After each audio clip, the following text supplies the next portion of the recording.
السلام علیکم ورحمۃ اللہ وبرکاتہ۔ روزمرہ زندگی اور معاملات میں ہماری زبان سے بسا اوقات اس قسم کے کلمات نکل جاتے ہیں کہ ظاہری طور پر ہم انہیں کوئی بہت بڑا محسوس نہیں کرتے یا ان کی سنگینی کا ہمیں علم نہیں ہوتا،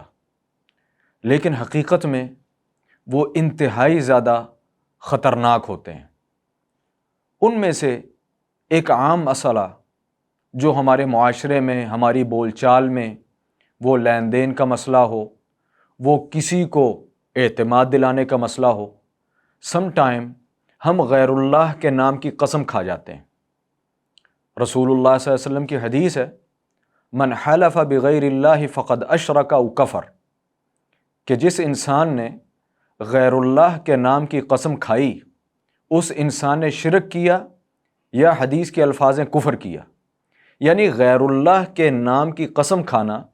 یہ انسان کو کفر یا شرک تک پہنچا دیتا ہے۔ یہ قسم کیسے کھائی جاتی ہے؟ مجھے میرے رزق کی قسم، مجھے میری اولاد کی قسم،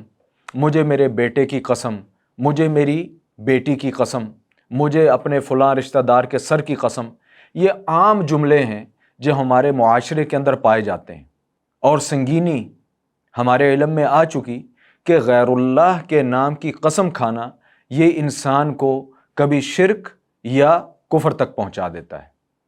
اب ایک سوال ہے جو بہت اہم ہے، اگر کسی انسان سے غلطی کے ساتھ اس قسم کی قسم منہ سے نکل جائے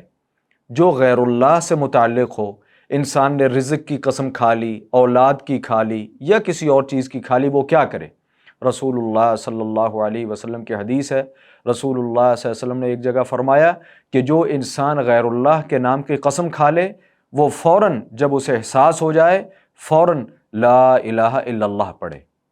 ایک دوسری حدیث کے اندر رسول اللہ صلی اللہ علیہ وسلم نے جناب انس سے فرمایا کہ اگر تم لات عزیٰ مطلب کہ غیر اللہ کی قسم کھا لو تو فوراً لا الہ الا اللہ وحدہ لا شریک لہ لہ الملک ولہ الحمد وہو علی کل شیء قدیر۔ ان الفاظ کا مطلب کیا ہے کہ اے اللہ